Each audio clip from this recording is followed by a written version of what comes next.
Madres es un podcast de Maison Panadès en el que distintas mujeres cuentan su experiencia dando a luz. Porque no somos madres, sino que nos convertimos en madre después de un parto. No hay una forma única o buena de vivir este tránsito, sino miles de ellas, como relatan estos testimonios. Feliz escucha. Chris es una mujer todoterreno que probablemente conoceréis por el blog Mareta Meva. Es coach maternal y madre de 3 niños. Cuéntanos, Chris. Bueno, yo había querido ser madre joven desde siempre. Y bueno, y hablamos de quedarme embarazada. Enseguida me dijo que sí, pero luego hizo como un amago de ay, no sé, y yo dije, venga, vamos a tirar. Y entonces, nada, además fuimos al médico y todo, porque, bueno, yo donde estoy hoy y donde estuve ayer no tiene nada que ver, ¿vale? Y entonces, para quedarme embarazada, yo tenía que ir al ginecólogo, súper importante. Y me dijo, bueno, esto hasta que no pasen al menos 6 meses, un año, no me vengáis a ver si la cosa no tal. Y claro, yo como tomo anticonceptivos desde los 15, pues pensé, ¡buah! Y al siguiente mes ya estaba embarazada. Y fue un sorpresón. Fue un sorpresón. Además, soy la típica que se hace el test una semana antes y entonces no sale una rayita, sino que sale como una sombra que tuve que meter en el ordenador, escanear, subir el contraste para ver si había raya. Y sí, había.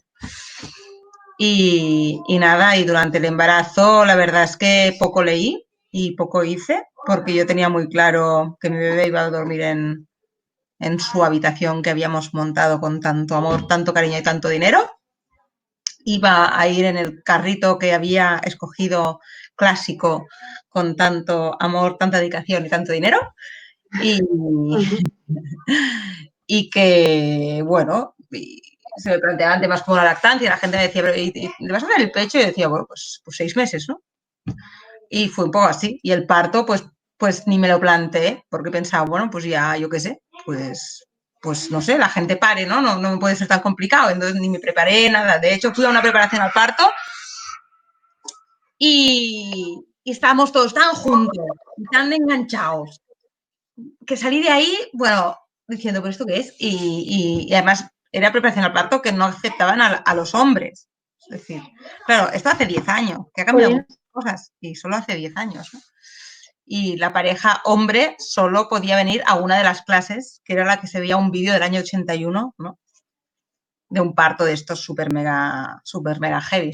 Y no volví más. Y pasó que bueno, pues que parí y que se me desmontó la vida. y fui con alegría y me sentí violada, así, ¿eh? Así lo suelto, ¿eh? Porque yo no sabía nada, no me había informado, pero sí que hay cosas que el cuerpo ¿no? El cuerpo reacciona y mi cuerpo reaccionó cerrando las piernas, ¿no? Y me las abrieron, ¿no? Y entonces para mí fue un parto durísimo. Y eso que parí Claro, cuando la gente me pregunta, ostras, ¿y qué pasó, no? Bueno, en realidad estuve 2 horas en el hospital pariendo, tuve un parto vaginal y todo fue, entre comillas, bien.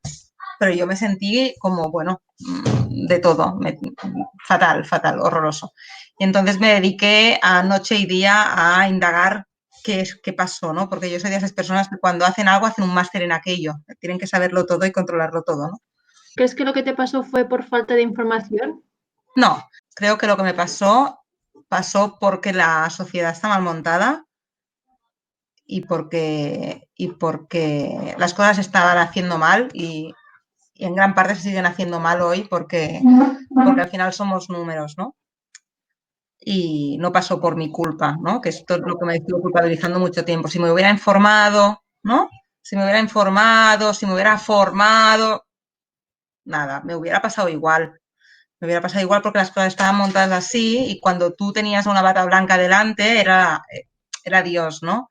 Y de la manera en que estamos educados y formados como, ¿no? Y los constructos sociales que hay en ese momento no te permitían decir un basta. Hoy ha empezado a cambiar y parece que estoy hablando de hace 80 años. Ha cambiado mucho el tema. Y aún siguen pasando abominaciones, ¿eh? Pero aquellas ya eran por sistema, ¿no? Aquellas abominaciones ya eran por sistema. De hecho, cuando nació mi hijo me lo cogieron me lo enseñaron de lejos y no era una cesárea y no era, o sea, era un parto absolutamente normal. Y se lo llevaron a la cuna térmica 2 horas porque tenía que estar calentito. O sea, un bebé de 4 kilos a término, ¿no?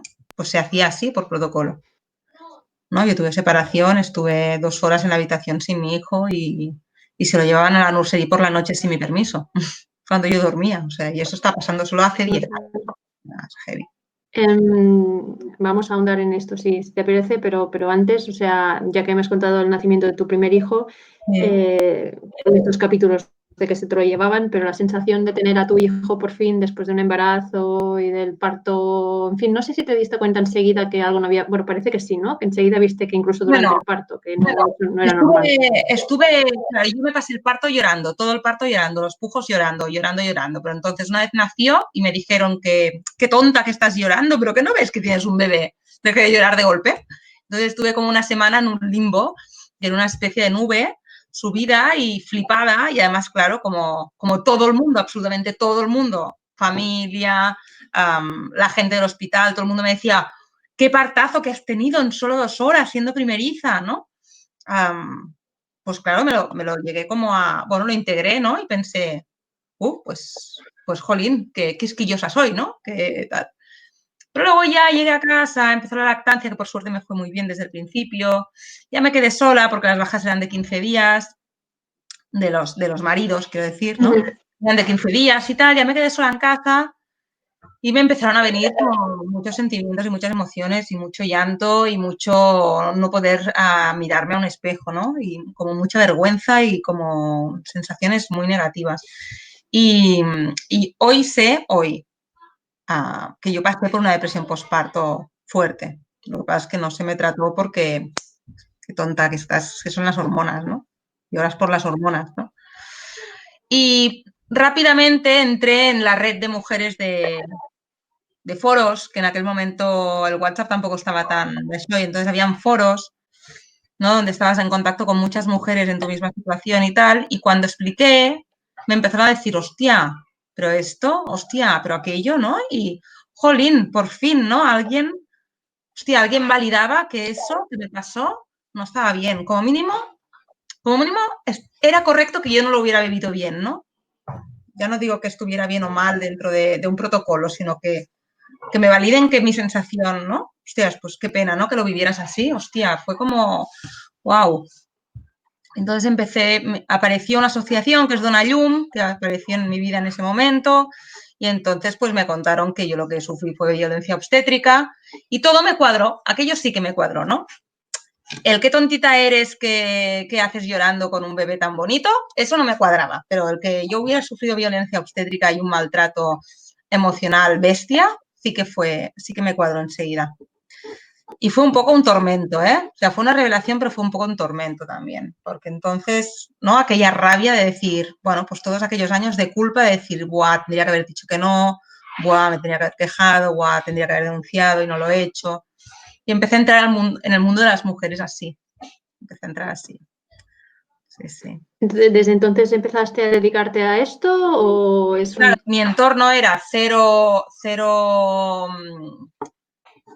lo que yo pensaba, cero lo que yo todo, cero como yo criaba, o sea, nada de lo que yo estaba haciendo como madre les parecía bien a nadie de mi alrededor, ¿vale? Me había vuelto una radical, me había vuelto una hippie, me habían abducido a la secta, pero así, ¿eh? De hecho, tengo un grupo con unas amigas que se llama La Secta, porque nos llamaban así. Bueno, pues empecé a hacer vida en internet, empecé a hacer vida en las redes sociales y empecé a escribir un blog. Yo siempre había escrito de otras historias y empecé a tener la necesidad de escribir lo que sentía y monté Mareta Meva, que era el blog. Y ahí, bueno, empecé a despilfarrar emociones, pero como, bueno, era mi habitación de los gritos, ¿no? Y yo ahí escribía sin ningún tipo de filtro, bueno, como ahora, ¿eh? Pero bueno, ahora ya se ve más esto de los no filtros, ¿no? Empecé a escribir así y nada, lo leían pues 4 gatos, pues mis amigas de internet y nadie más. Hasta un día que escribí un post sobre posparto que se llama Amigos y familiares leed, se llama así el post, y bueno, en catalán, y pasé de tener 16 visitas a 83.000 visitas en 2 días, ¿no? Se empezó a compartir a saco, lo que no he visto en la vida. Se empezó a compartir muchísimo, se hizo súper mega viral, incluso salió en algún medio de comunicación. Bueno, y ahí nació Mareta Meva más parecido a lo que soy, ¿no? Más público, más con un discurso un poco más social, más de denuncia, más de crítica, de reflexión, más de todo eso. Y ahí nació, pero bueno, enseguida me quedé embarazada, a los 14 meses de mi hijo, Xavi, me quedé embarazada y yo el embarazo no lo disfruté. No lo disfruté porque lo único que pensaba y me obsesionaba era el momento del parto, ¿no? No volver a pasar por aquello. Y pasé un embarazo con muchísima obsesión y muchísimo miedo, también muchísima preparación, ¿eh?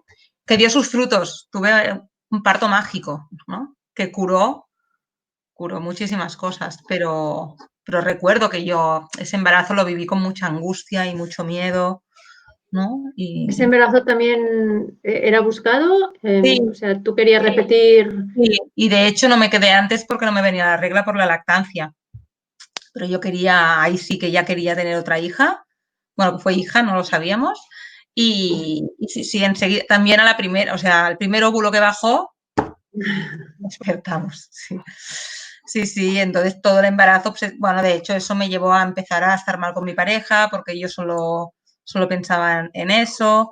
Ya empecé a formarme, ¿no? Toda la formación de asesoría de lactancia la hice embarazada, empecé a hacer formaciones de doula, bueno, como una loca, ahora diría que con cierta obsesión, ¿eh? Desde la distancia, que lo veo, ¿no? Pero sí con muchísima necesidad de, por un lado, de nutrirme yo de cosas que para mí necesitaba un poco de normalidad dentro de mi disco duro, ¿no? Necesitaba otra educación de mi disco duro, necesitaba aprender de mujeres feministas y cambiar un poco el discurso que hacía que mi cerebro y mi corazón estuvieran chocando continuamente. Y por otro lado, tener contacto, ¿no? Con mujeres tan potentes que eran capaces pues de liberarme así. Y ahí empecé ya empecé a hacer como prácticas ya de asesora, empecé ya pues, a hacer ciertos acompañamientos y ya vendí mi negocio porque yo era barman. Yo he trabajado toda la vida de noche en coctelería. Y ahí con la segunda fue cuando decidí ya vender mi negocio y se acabó. ¿Buscaste en tu lista de información otros hospitales, otros o no? Simplemente. Bueno, dejé de pagar mutua, dije, gilipollez, esto de para ir a un hospital público para que me traten bien. Claro, eso ahora también ha cambiado un poco, ¿no? Pero bueno, entonces mi intención fue a parir en casa. Mi intención era parir en casa, pero aquí está la gran diferencia. Yo quería parir en casa por miedo al hospital, no porque encontrara normal parir en casa, ¿vale? Y eso es un problema, porque cuando tomas decisiones desde el miedo, bueno, no acaban de ser decisiones plenas, ¿no? Y conscientes. Entonces me empecé a preparar para el parto en casa, contraté unas comadronas, todo iba como tenía que ir. Mi marido no quería de ninguna manera, pero lo aceptó, ¿no? Lo aceptó. Y ya hacia la semana 32 o así de embarazo, recuerdo, no sé muy bien, no me acuerdo muy bien qué pasó. Sí, perdí un poco de tapón muco, no sé qué pasó, que acabé yendo al hospital. Y me dijeron que bueno, que tranqui, que no pasaba nada, pero que empezara a bajar un poco ritmos y tal. Y entonces la matrona que tenía que en el momento me riñó un poco de por qué te has bajado las bragas, ¿no? ¿Por qué te has dejado hacer un tacto? Y ahí yo ya empecé como a reaccionar un poco. Y al final de eso mi marido me pidió que no podía. Y yo sin él tampoco podía, con lo cual decidimos abortar misión e ir al hospital. Escogí Sant Joan de Déu, lo tenía ya como plan B por si pasaba algo y de hecho ya lo tenía todo atado también con Sant Joan de Déu. Y muy bien, y fue radicalmente distinto todo, desde la entrada ahí hasta la salida, o sea, todo radicalmente distinto. Fue un parto brutal, fue un parto mágico, estuvieron a mi servicio y no al revés. Bueno, fue fantástico. Y como ya tenía toda la experiencia de lactancia, de lo que pasa mucho en hospitales, que luego todo es maravilloso, vas a planta y la lactancia es una mierda, ¿vale? Pero como yo ya tenía, de hecho aún estaba dando el pecho a mi hijo mayor, y además estaba formada y tal, pues no necesité, dijéramos, la ayuda, y menos mal, porque ahí no entró nadie a ayudarme, ¿no? Entonces la nota un poco gris podría haber sido esta, pero como a mí no me supuso ningún problema, pues súper bien, súper bien, súper bien. Y eso me confirmó que todas aquellas sensaciones, todas aquellas emociones de la primera vez no eran gratuitas, ¿no? Tenían su sentido, porque yo en aquel momento me sentía la mujer más poderosa de la historia de las mujeres, ¿no? Me sentía, bueno, de hecho estuve 3 noches, me tuvieron me dieron hasta una pastillita, porque estuve 3 noches sin poder dormir nada de la adrenalina del subidón que llevaba. Bueno, 3 días enteros sin dormir y solo estaba como tal. Y me querían dar la pastillita para que descansara. Y yo estaba ahí con un subidonaco. Y todo muy bien, todo muy bien. Lo que pasa es que luego, claro, llegas a casa y la cosa se transforma muchas veces, ¿no? Y claro, llegué a casa con un bebé, con otro bebé de 20 meses, con una lactancia en tándem y con una baja de la pareja de 15 días. Había vendido mi negocio, con lo cual dependía de la economía de mi pareja y bueno, fue muy duro. Yo lo recuerdo como uno de los años más duros de mi vida fue ese, ¿no? Criar a 2 bebés tan pequeños a la vez, con por decirlo de alguna manera, este estilo de crianza, ¿no? De madre total, donde al final tú quedas también invisible, ¿no? Como mujer. Y lo único que haces es dar tu cuerpo, tus emociones, tu alma, tu logística, tu todo a esos bebés, ¿no? Que lo necesitan tanto, sin pensar en ningún momento en mis necesidades físicas o emocionales. Y en ese caso mi pareja pues no estuvo a la altura y de hecho fue bueno, ahora estamos divorciados, ¿eh? Fue una de las bueno, de las cosas por las que todo empezó a ir mal. Bueno, yo creo que el motivo fue la crianza de nuestros hijos. Nos separó, ¿no? A nosotros dos. Y ahora tenemos muy buena relación, es un padre maravilloso y tenemos súper buen rollo y tal, pero nos separó la crianza, ¿no? La diferencia y la poca corresponsabilidad y todo fue por ahí. Pero el parto súper bien, la lactancia súper bien y todo súper bien. De pronto, cuando ya estamos hablando casi de divorcio, patapam, tercer hijo. Ese sí que fue sorpresa. Ese sí que fue un calentón, ¿no? Cuando estábamos un día intentando arreglar las cosas, pues bueno, me quedé embarazada. Y ahí sí que fue durillo porque yo ya había empezado a trabajar otra vez, había vuelto a hostelería, estaba dirigiendo un restaurante, me había matriculado a la UOC para sacarme las pruebas de mayores de 25 porque quería ser matrona. Me estaba pintando la raya de los ojos otra vez, ¿no? Bueno, estaba ahí ya, ¿no? Viendo Recuperando. ¿no? Recuperando un poco mi yo mujer, con ilusión, con medio alegría. Justo habíamos estado a punto de separarnos y lo arreglamos, ¿no? Para seguir adelante y tal. Patapum. Embarazo, yo tenía clarísimo que lo quería tener. De hecho, varias amigas con sinceridad me dijeron, hostia, Cris, si lo tienes, ¿no? Si lo estás pasando tan mal y lo estás sintiendo tan mal, pues hay otras opciones, ¿no? Pero no, solo pensarlas se me ponía todo de punta. Y decidimos seguir para adelante.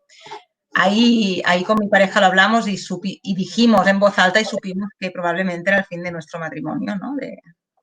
Sería ¿no? Esa otra crianza, esa otra prueba de fuego de pareja que no la pasaríamos. Sería muy difícil. Y así fue. Así fue. También es verdad que partíamos de poca esperanza, ¿eh? Partíamos un poco de, hostia mierda, ahora ya será imposible. Y nada, y entonces, pues ese hijo lo tuve en casa, un poco por petición de mis otros hijos, que querían verlo y que me decían, claro, ellos veían vídeos conmigo de partos en casa y no entendían por qué tenía que ir a un hospital si yo no estaba enferma, y bueno, el discurso ese pues lo tenían como muy integrado. Y decidí parir en casa y no tenía ni un solo duro y monté el Parcami. Ahora ya hay varios Parcamis por la red. ¿Sabes lo que es o no? El Parcami. Bueno, me imagino por el nombre, pero no lo había oído nunca. Vale, Explícalo. pues el Parcami monté, bueno, no tenía dinero para parir en casa, lo cual para mí era no una putada, no, lo siguiente, porque siempre tendrías que poder decidir dónde parir, ¿no? Y el parto en casa en otros países es lo más normal del mundo, ¿no? Y aquí no. Y de hecho es mucho más barato para el sistema parir en casa, porque al final te viene una matrona o dos, no hay ingreso, no hay anestesistas, no hay enfermeras, no hay todo lo que hay, ¿no? Pero bueno, no está contemplado. Entonces, eso me dio como rabieta y dije, ¿sabes qué? Pues voy a pegarle un meneo aquí al tema. Y decidí montar un crowdfunding para parir. Entonces, contacté con Berkami para pedirles que me dejaran hacer como proyecto social mi parto, ¿no? Porque era como una cosa también de revelación, de decir, oye, no, o sea, tenemos que poner conciencia en que aquí las mujeres no pueden parir en casa y quiero montar toda una plataforma para que se empiece a plantear como mínimo incluirlo dentro del sistema o de las mutuas, aunque sea, ¿no? Hostia, estás pagando una mutua y tampoco, ¿no? Y me dijeron que ni de coña. Y dije, no, pues lo monto yo. Y entonces monté en mi propio blog, monté toda una plataforma de crowdfunding que era un poco diferente. Yo lo que hice fue un pequeño llamamiento a algunas marcas que conocía, les pedí que me dieran producto y yo a cambio hacía, o sea, y entonces yo sorteaba, bueno, pues como el típico final de curso, ¿no? Que venden boletos para pagarse el viaje, pues yo lo mismo, pero vendiendo pues cosas para la crianza.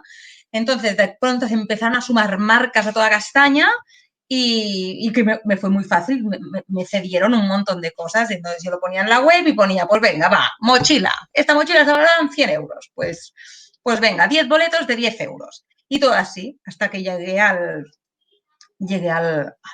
importe que necesitaba para parir y entonces monté una fiesta que se llamó Party Cami para agradecer a la gente, ¿no? Eso me llevó a poder pagar el parto en casa, pero también me llevó a ser Diana de malas personas y de todo, ¿no? Porque eso llegó a los medios, me vinieron a entrevistar, yo dije que sí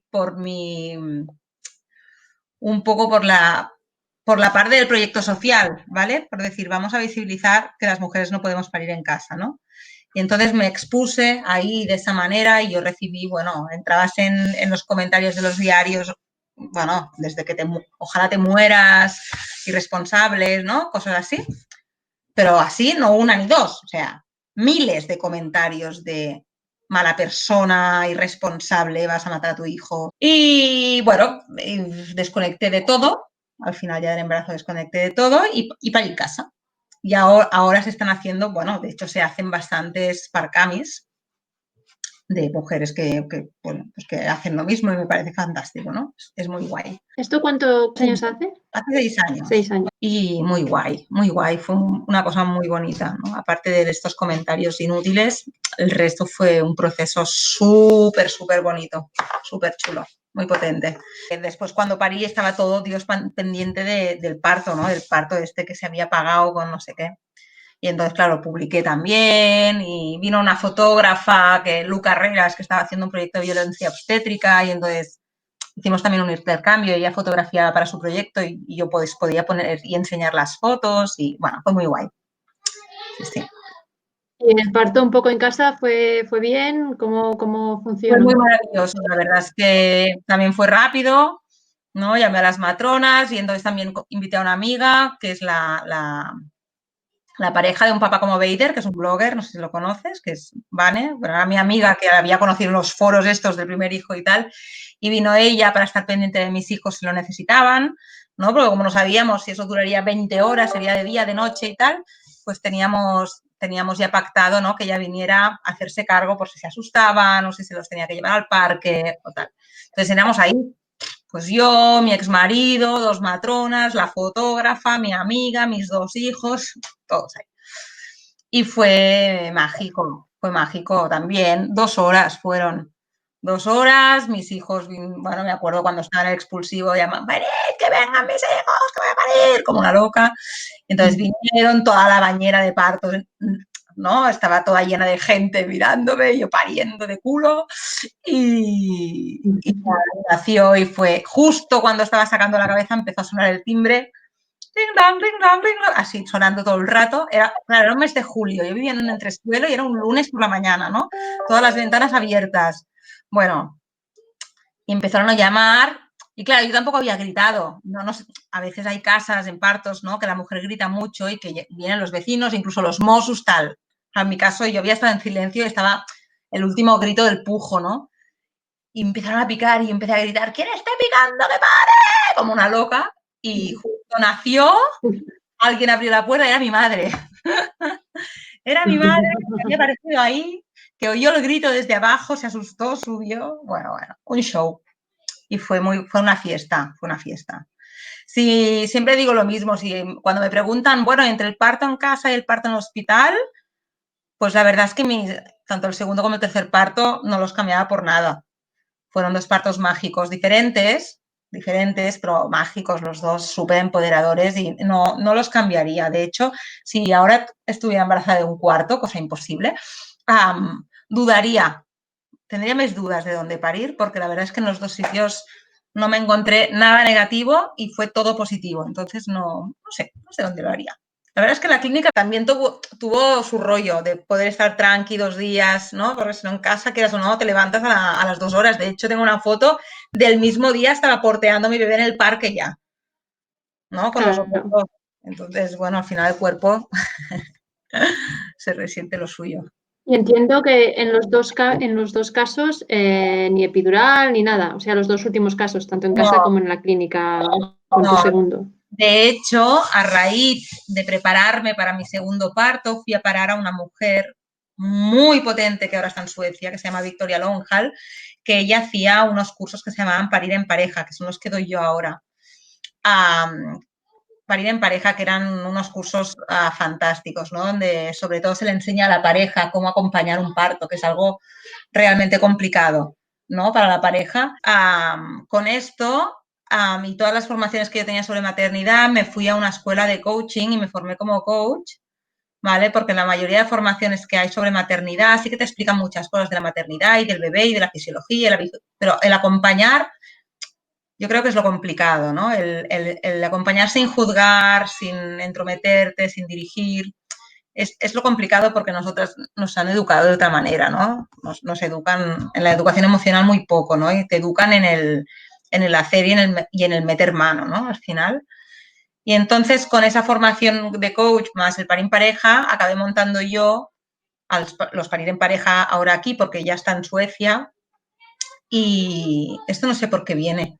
Bueno, por el tema del parto natural, ¿no? Entiendo. Sí, exacto.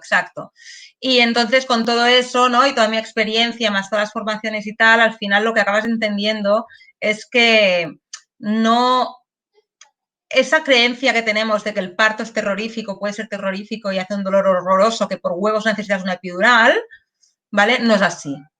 No es así. Partimos siempre desde que el parto natural, o entre comillas, el parto normal, es el de cuatro tías como súper conscientes o súper locas, ¿no? Que la gente lo que para es con epidural porque vaya tontería para ir sin. Pero no hay conciencia de decir, bueno, ¿pero por qué te lo tienes que plantear ya? Espérate al momento del parto, si la necesitas la pides, si está ahí, ¿no? ¿Por qué nos tenemos que plantear cómo, ¿no? Si lo normal sería ir y parir, ¿por qué te tienes ya que estar planteando qué anestesia te vas a poner, cómo, cuándo, qué? ¿No? Es el sistema este de control que hay, ¿no? Sobre la mujer que hace bueno, que no te plantees un parto sin dolor. Yo no tuve un parto con dolor, mis 2 partos fueron sin dolor. El parto, mi segunda hija y mi tercer hijo nacieron sin dolor, 0 dolor, no había, y no porque fueran partos rápidos, porque en principio el parto rápido en la teoría dice que es más doloroso porque las contracciones son más fuertes, ¿no? Pero no es así. Y la verdad es que cuando entiendes cómo funciona el cuerpo, entiendes cómo funcionan las hormonas, entiendes el porqué de todo, cómo está diseñado el cuerpo femenino, cómo está diseñado el parto, por qué, ¿no? ¿Por qué notamos tanta adrenalina? ¿Por qué desprendemos tanto? Cuando entiendes el porqué de todo, tus revoluciones bajan. Tu sensación de estar yendo a algo desconocido baja y por lo tanto el dolor baja siempre. Y cuando tú estás tranquila y sabes que tu pareja va a saber hablarte, va a saber tocarte, va a saber mimarte, va a saber respetarte, ¿no? Y que no dependes solo de un equipo que no conoces, el dolor baja, es automático. Y entonces mis partos, aparte de que fueron sin dolor, hombre, claro que me concentré para pasar las contracciones, pero yo no tengo nada el recuerdo de un dolor que necesitara una anestesia, es que vamos, ni planteármelo. O sea, sí que en el último momento, el momento de transición, yo pedí que me mataran. Y te estoy diciendo que parís un poco, imagínate. ¿vale? O sea, la percepción del momento, ¿no? Son sensaciones muy potentes, muy tal, pero no es sufrimiento, no lo es. Lo que pasa es que, bueno, estás en el cuerpo de una mujer de animal, ¿no? Cuando estás ahí pariendo, y entonces ahí pasan muchas cosas, es muy divertido. Pero bueno. Parte de este instinto animal, claro, no sé cómo, me has comentado que querías ser madre desde muy joven, que tuviste una depresión también, o sea que esto, quiero decir, tu sensación de convertirte en madre Sí.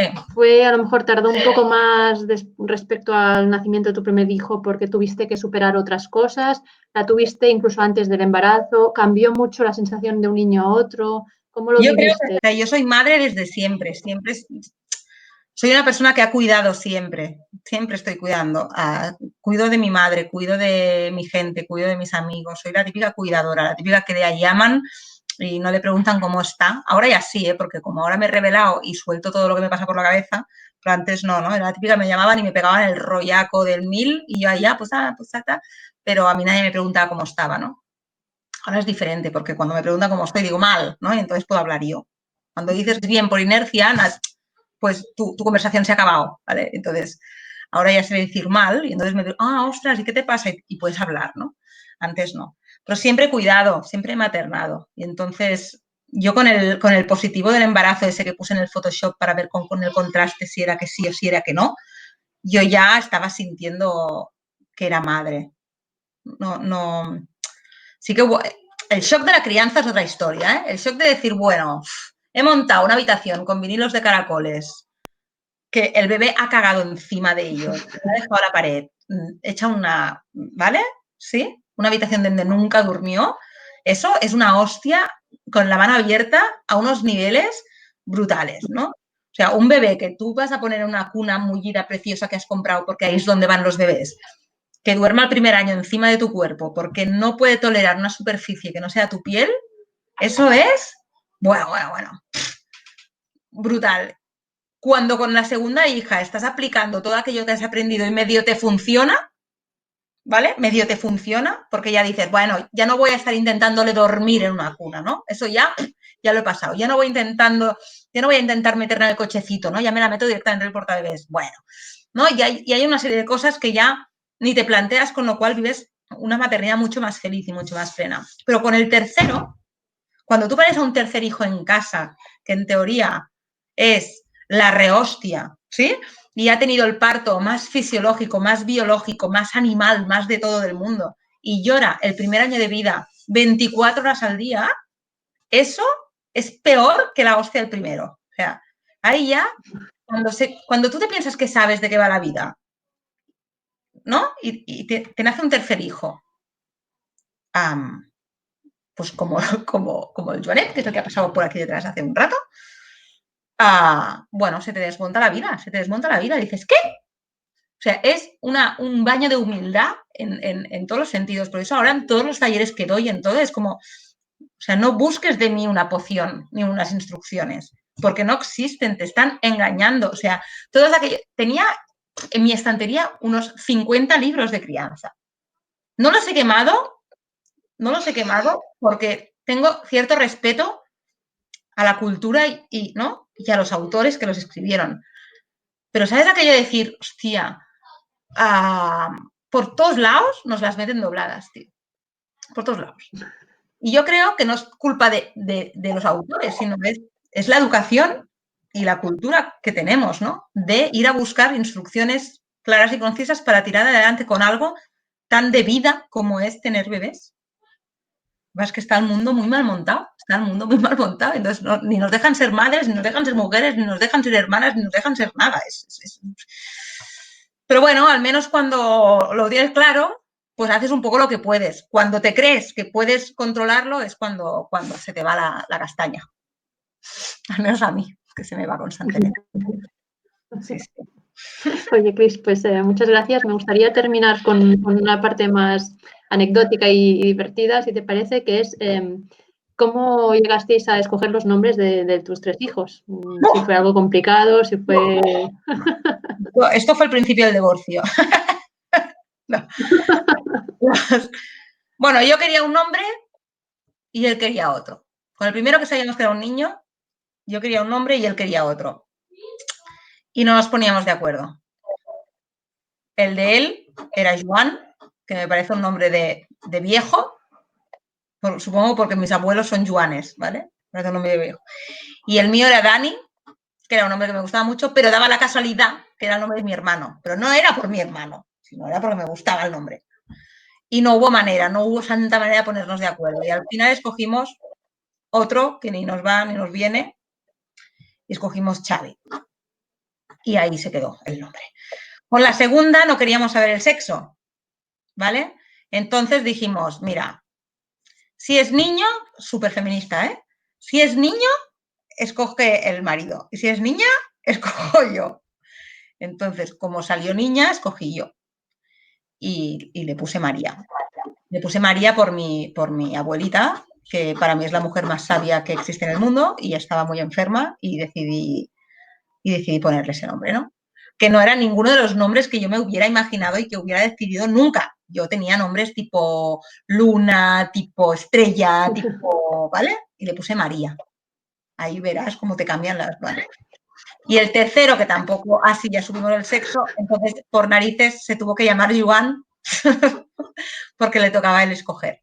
Así de cutre y así de mal. Le tocaba a él escoger y le pusimos Joan en contra de mi voluntad. Ahora me parece un nombre bonito y no me parece un nombre de viejo, pero me costó un huevo. De hecho, estuve buscando diminutivos y motes durante un año que no encontré y le acabé llamando Joan, pero me costó muchísimo. Ya ves tú. Pues nada, oye, muchas gracias por el tiempo, por la historia. Creo que es muy potente, que seguramente mucha gente, bueno, muchas mujeres se sentirán, si no reconocidas o representadas, sí que inspiradas. Así que de verdad, gracias por tu testimonio. Gracias a ti. Muchas gracias por acompañarnos. Te esperamos en el siguiente episodio de Madres. Suscríbete para no perdértelo.